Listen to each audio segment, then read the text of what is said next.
Yo, what's good, everybody? Happy Tuesday. Thank you for tuning in to another episode of Do You Hear Me with Unico Williams special, The Diddy Trial. But please make sure that you like and subscribe to the channel. I appreciate when y'all do that because here's the deal.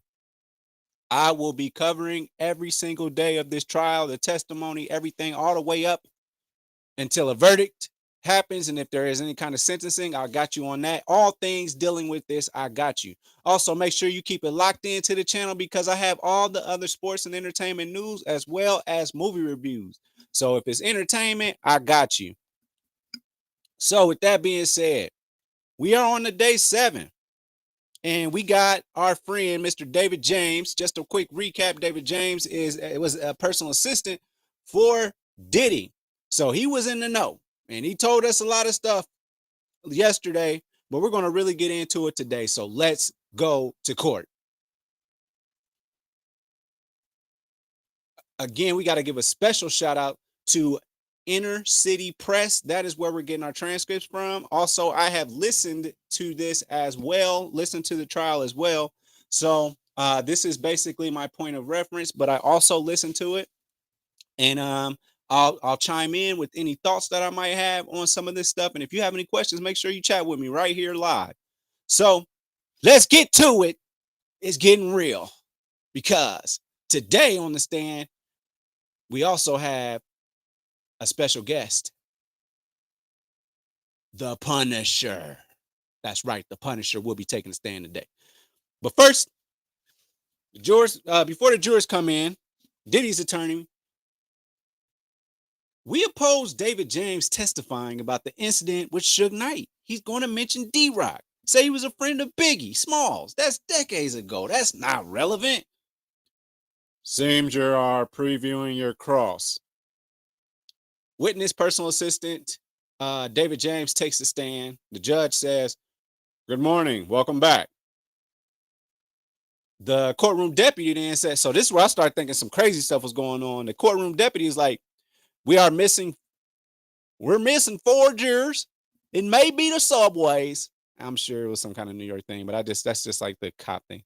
So then it says, okay, we'll reconvene. So the jurors arrive late.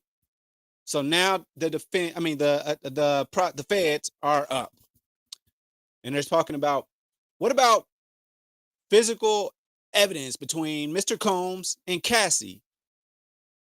Did you personally observe it?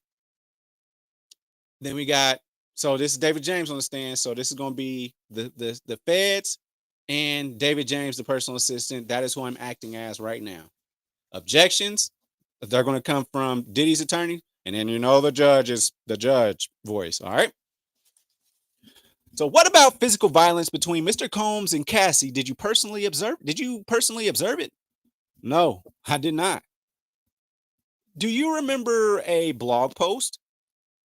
Yeah, I was in LA when he came back from a club. What did Mr. Combs say? That someone was lying on him, saying he hit Cassie at the club. He went through my browser history. No one had ever done that to me. Did Mr. Combs give you instructions about Cassie? To bring her food at the London Hotel. Some Roscoe's. What is Roscoe's? Some delicious fried chicken in Los Angeles. They laugh. What did you do for Mr. Combs in New York? I bring him applesauce, Jello, Fiji water, his toiletry bag with ointments just for men. We bought 40 items so he wouldn't call us later. I get a key, like at the Trump International. My man Diddy been using just for men for 40 years. I set up the medicine bag and the personal Louis Vuitton bag. What was in it? A Viagra, ecstasy, perks. How did you go about replenishing these supplies? I used my personal credit card and Bad Boy paid me back. So who paid you back? Usually bonds. Did Mr. Combs ever stay alone in a hotel? Never. Usually Cassie. Sometimes other women. You know, he told about 3 other girls other than Cassie yesterday. Sarah, Tara. So, did he ask you for things during a stay? He texted me for an iPod or food. Did anything strange ever happen? Yeah, in Miami. He asked for an iPod from his house on Star Island. I drove it to his hotel and knocked. No one answered. I had the key. I set up the room. What did you see? Cassie on the bed. There was another person who sort of scurried away and the shower was on. I thought Mr. Combs was in there. How was she sleeping? On her back? Objection. Sustained. What about the other person? He was about 5'8" with long hair and a large endowment. He scurried away. Did you ask anything? I wasn't asked. I wasn't hired to ask about their personal affairs. Said he walked in there, somebody's 5'8" packing heat. Did you ever pick up drugs for Mr. Combs? Yeah. Percocets at a pharmacy, sometimes in my name. Did you give him permission to use your name? I don't recall that. Was there a drug dealer? Yeah. One stop. One stop is the drug dealer. He had one stop. He had it all the drugs you need, even playing bees. He met with a lot of people. Yeah.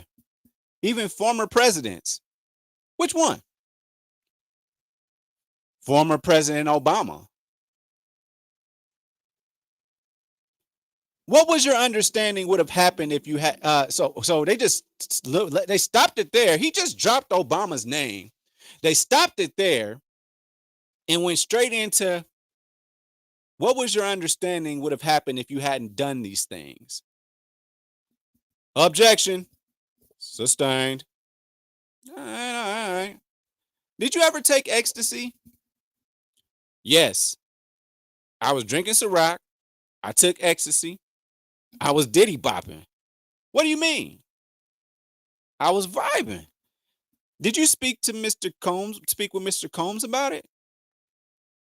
Here's reviewing footage of the party. We had a big videographer who filmed the parties.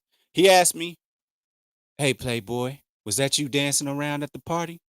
I said yes. And he said, "I'm going to keep the video in case I ever need it." Meaning that I'd be embarrassed.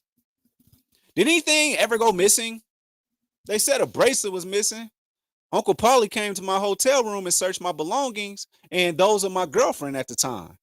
Could you have said no? Objection. Move on. Did you ever have to take a lie detector test? Interesting. That's not something you make a employee do, right? So anyway, it says yes. Who was present? Just me and this gentleman. It was very intimidating. They put monitors on my head, my chest, my hand. Could you refuse? Not to keep my job. So coercion and people do what they got to do to keep their money. Why do they keep on doing things? Because they need the money. Did this happen again? Yes, when Mr. Combs said a watch of his had been stolen. What was the result? The gentleman told me I seemed nervous. I said, "Sure, I am." Um, and they're saying that he said that because he admitted that he was like, because I stole clothes and alcohol from Mr. Combs' house. So once Capricorn Clark had to take a lie detector to prove she wasn't part of a heist of Mr. Combs' jewelry. So that's another assistant, Capricorn Clark. Was there an incident at Mel's Diner with Suge Knight? Here we go into the Suge Knight thing. Yes, I drove the Silver Navigator to get cheeseburgers there. D-Rock said, "That's motherfucking Suge Knight." He went over and said, "What's up?" Suge didn't recognize him. D-Rock said, "I'm Biggie's boy." What happened next? We noticed 4 black SUVs to different sides of the parking lot. I saw someone hand Suge Knight a gun. D-Rock said, "We got to get out of here." We drove back to the house. "What did you find there?" Cassie was crying. "Mr. Combs got in the vehicle. I saw 3 guns on his lap." "I felt calm because we've been in a silver vehicle, now a black one. They wouldn't see us coming." "What did you find at Mel's Diner?" Suge Knight had left. Mr. Combs said, "Drive around the block."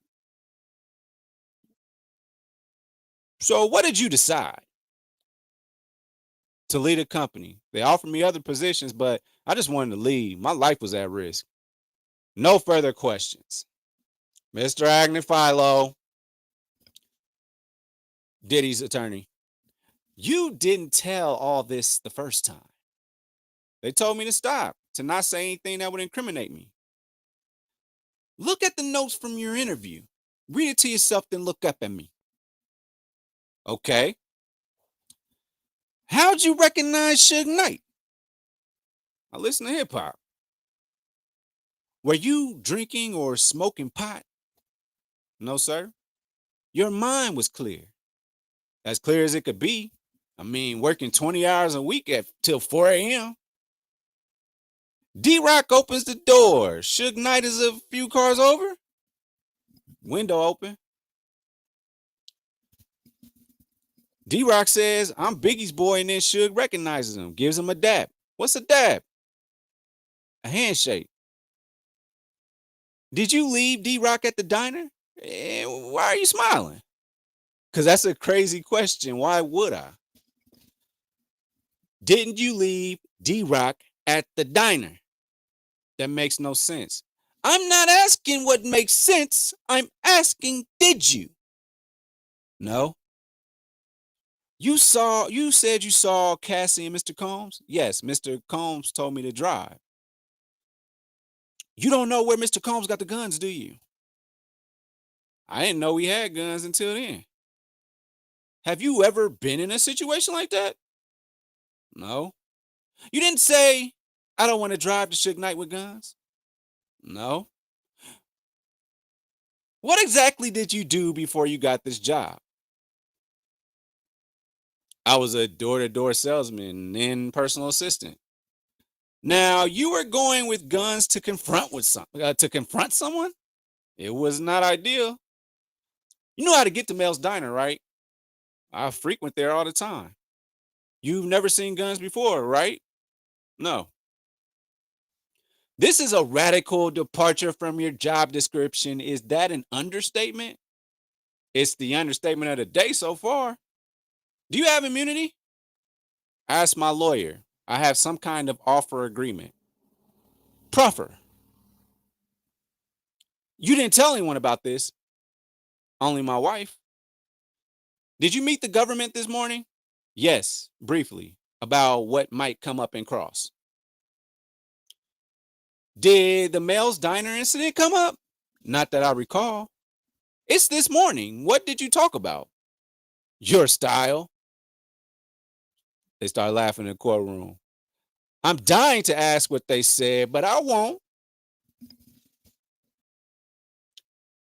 "I have a few more mundane questions." I love mundane questions. "Where did you travel with Mr. Combs?" "Ibiza, London, Central Pass." "Were these vacations?" "Business oriented." "What were you hired as?" "Personal liaison, but I was his personal assistant." "He met a high level roster of people." Second understatement of the day. "Why?" "He met with the who's who." "It was important that he be prepared for these meetings, right?" "Yes." "It was important that he be on time." "No." "We changed meetings to fit his schedule all the time when he didn't want to show up at a certain time." "He had security because people wanted to touch him, right?" "Yes, in the airport, McDonald's." "Was he gracious?" "I don't think gracious is a word I use for Sean Combs. Man, they tried to eat him up on the stand, and David James is giving it right back to him." "Did he sign autographs?" "No." "You said he stayed in the studio until 3 or 4 a.m. and you'd stay with him?" "Yeah, it was common."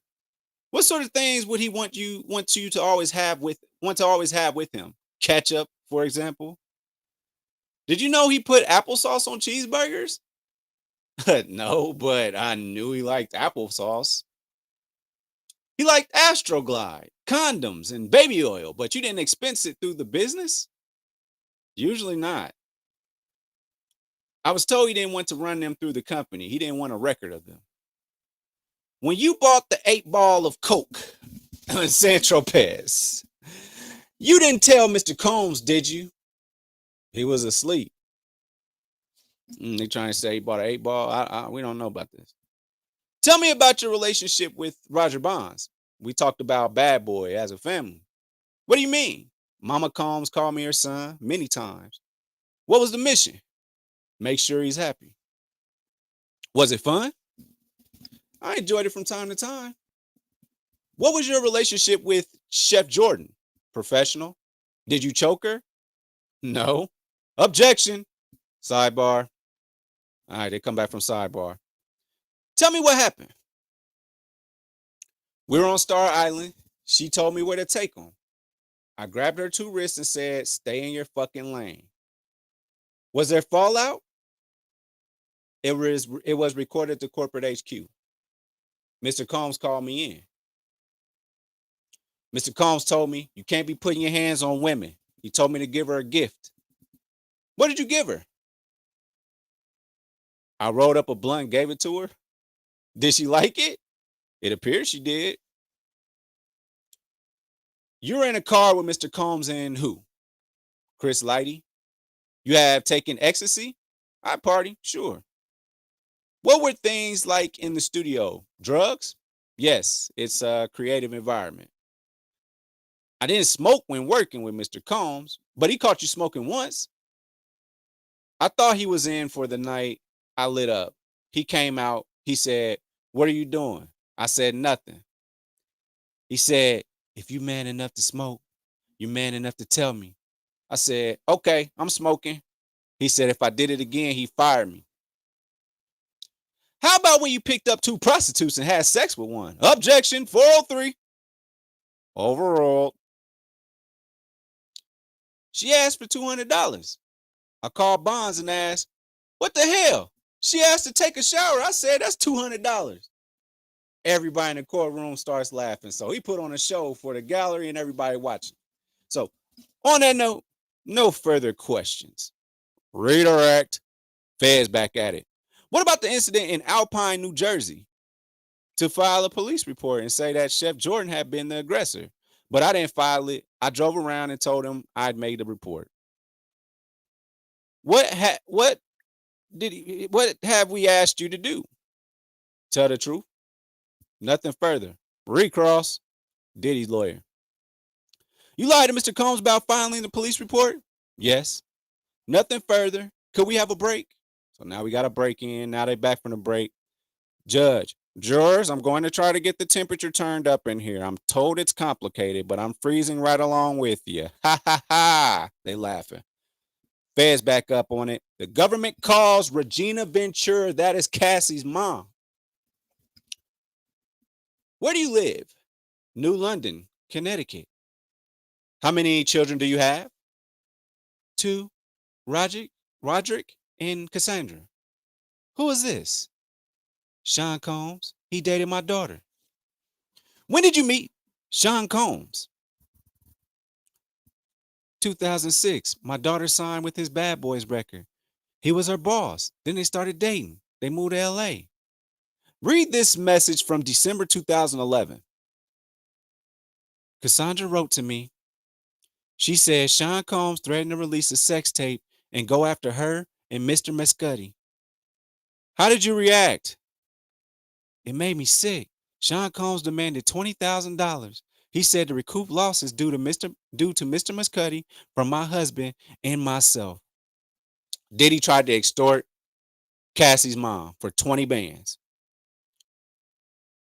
Why did you take a loan to pay Sean Combs? For the safety of my daughter? Look in the binder next to you. These are the photos I took of my daughter's bruises from Sean Combs. First of all, Cassie didn't have 20 bands. Her mom had to take out a loan. Cassie didn't have 20 bands. Man, she's broke because she only put out 1 album. on a 10 album deal. Come on, man. And then Diddy pressed her parents for 20 bands. It's looking like some Rico stuff. Extortion, blackmail. Mm, looking at a Rico. Do you know Mia? She was an employee of Sean Combs. What happened? We were in his kitchen laughing. Sean asked her why she was laughing. She stopped and looked plain. Now, to August 2016, we're done with the binder. While in LA, did you call the police? Yes. Sean Combs stole Cassandra's phone. They had a bitter argument outside her apartment building. She lived on the 17th floor. They argued at the roundabout. Who else was there? D-Rock? Is Damian Butler his government name? He was standing between us. I tried to hit him. Sean Combs took Cassandra's car, a Jaguar. Cassie's mom stood on business, tried to hit them folk, trying to hit Sean. She went and stood on business behind her daughter. Nothing like a mother's love. No further questions. Cross. The defense don't even got no questions for Cassie's mom. Cassie's moms get off the stand, bruh. That's it. Defense ain't got none for Cassie's mom whatsoever. Total witness to, again, more domestic violence and all that stuff, but also she was a witness to blackmail because she was blackmailed. So there's that. Stood on business. Next witness. The government calls Mr. Sheree Hayes. This is our escort. So, where are you from? Harlem, New York. What was your work? Male exotic dancer. I was known as the Punisher. Do you recognize these two? I do, Mr. Sean Combs and Cassie Ventura. I was hired in 2012 to create a sexy, erotic scene for them. So they showed two photos. These are the photos that they showed. Why are you called the Punisher? Man, playing basketball on West 4th Street. The woman who called you, what time did she book you for? Midnight at Trump Tower, Central Park West. Striptease for a small group of friends. When you got there, how did Miss Ventura appear? In a bathrobe with nothing underneath, in a wig. I was expecting a crowd, but there was no one else. She told me she and her husband wanted to create a sexual scene with baby oil. This dude's crazy. What did she hand you? $800? How was the room? Dimly lit, electric candles, bowls of water with bottles of baby oil in them. She told me to not acknowledge her husband, not to look at him when he came out. Did he come out? Yes. He was naked, but I could not see his face. It was like what a Muslim woman wears. You see only his eyes. He had a bottle of Astroglide. How did you recognize it? I use it. The purple top. How did it end? She went into the other room with him. When she came back, she asked if I wanted to finish. I said no. If they were happy, I was happy. She gave me more money. Did you do it again? Yes, 8 or 12 times. How did you end up recognizing her? I was a fan of Mr. Combs and follow him on Instagram. I saw her on it. This would be a good place to break. They break. Now we back. The government's still on handling business, asking questions. How are these sessions scheduled? I'll be reached out to at 5 or 7 p.m. for later. They'd ask for a sexy scene, but I knew it would be more. How would it start? Baby oil, a sexy atmosphere. Mr. Combs would direct. How did the direction work? Mr. Combs might ask, sit forward, move the camera, or what would happen sexually, you know. One time during sex, he dropped a stack of money. He said, I like this shit. How much baby oil did you use? A lot. We were supposed to be glistening as much as possible. How long would they last? 4 hours, a lot of waiting, maybe 40 minutes or so. I was supposed to finish in a specific spot. Then what? She would leave with Mr. Combs, 10 or 15 minutes. She returned in a bathrobe and paid me $2,000 or $1,200 cash. Did you think Miss Ventura was enjoying herself? Objection. Sustained. Did you use drugs? I am not a marijuana smoker, but I did pull a Bill Clinton. I was handed a joint. Did you have performance issues? Having the woman's partner there? Yes. Did the issues affect your pay? Objection. Overall, I wasn't sure how they calculated it. One time, Mr. Combs threw condoms on the couch next to us. I struggled. It was a failure. What happened? They went out. I finished. She came back and thanked me for privacy. What did you think would happen next? I was worried I would not be used again. I hadn't done my job. He had said, I want to see you fuck her, and I couldn't. Are you writing a book? Yes, self-help about my ED. It's advice. In your book, you write about your time with Mr. Combs and Miss Ventura. Yes, I call them a married, wealthy couple. How long is it? 6 pages out of 186. I sensationalize it. I want it to be enjoyable, highs and lows. No further questions.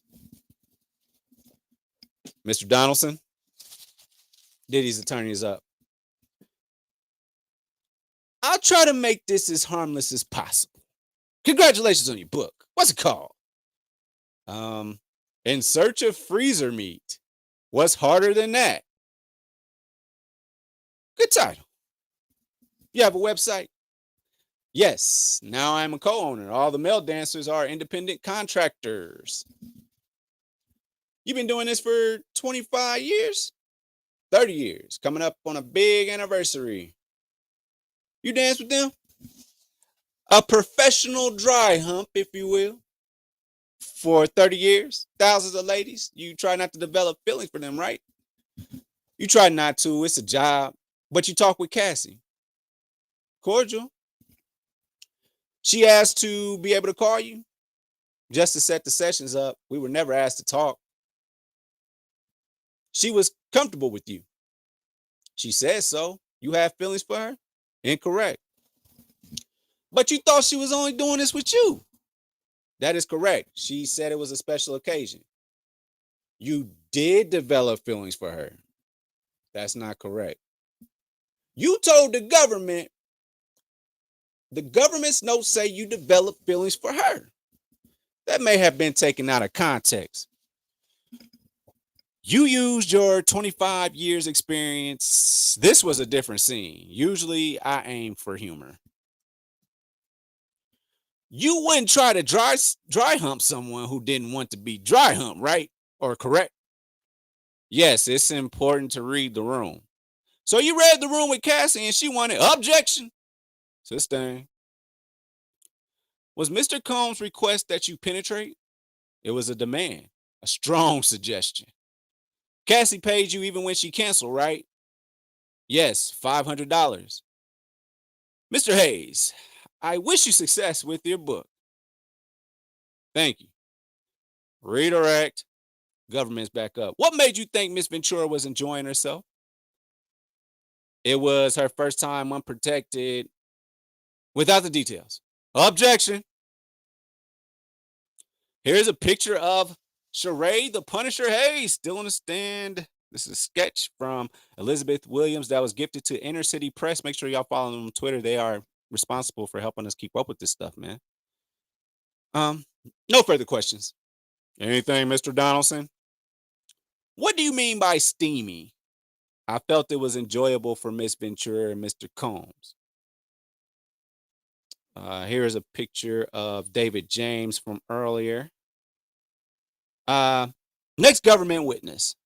The government would like to call Special Agent Gerard Gannon. Where do you work? HSI, basically Homeland Security, in Miami, in the National Security Group. In March 2024, the HSI Human Trafficking Group, Sex and Labor in Miami. What time did the search begin? After 3 p.m. Why so late? We learned Mr. Combs and his family were flying out of the country. Was there a pier on the property on Star Island? Yes, we had to monitor it. They showed 2 photos of Star Island. Why did you have to break open the gate? To make sure bad actors wouldn't have time to put those who would search in danger. What's this a photo of? The pool and the pier. He reviewed 2 Star Island floor plan. What did you find there? Parts of AR-15 rifles, sex toys, and Astroglide.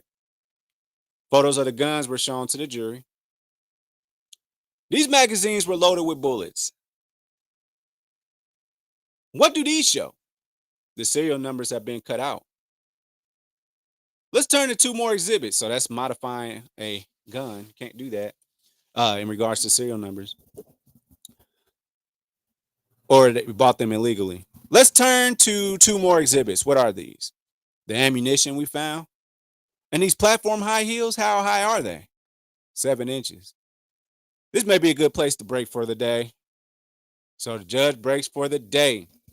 So there you have it. That was today, day 7. We had the Punisher pull up. We had Cassie's mom pull up.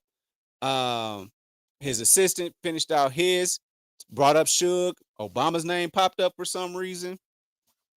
There was also talk that he would take, that Diddy would allegedly take ecstasy pills with Obama's face on them. So there's a reason they said Obama's name and it stopped at that. So we'll see what that's all about. Coming up, he's coming back on the stand, this agent, and we are going to hear from Kid Cudi.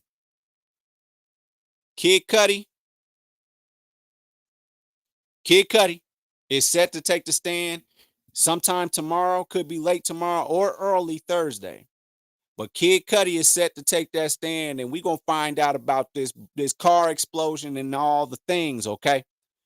So with that being said, man, thank y'all for hanging out with me today. I truly appreciate it. Please make sure that you like and subscribe to the channel if you have not done so. I'm here every single day. Also, on the side, we are talking about entertainment news, all entertainment news. There's so much going on. We're keeping an eye on Tory Lanez, that situation, DDG. And also, we want to see what's going on with this Ryan Clark versus RG3 thing. Cornball brother has been taken out of retirement, dusted off, and is being used again. It's going down. Also, we got Mission Impossible and Lilo and Stitch coming up. So make sure that y'all tune in for those reviews, for the reels, and all the type of things on Overall 99 Media Podcast, and also my shorts and reels and TikToks on my own personal channels. So thank you so much for tuning in to another episode of Do You Hear Me with Unico Williams. Special, the Diddy trial. I holla.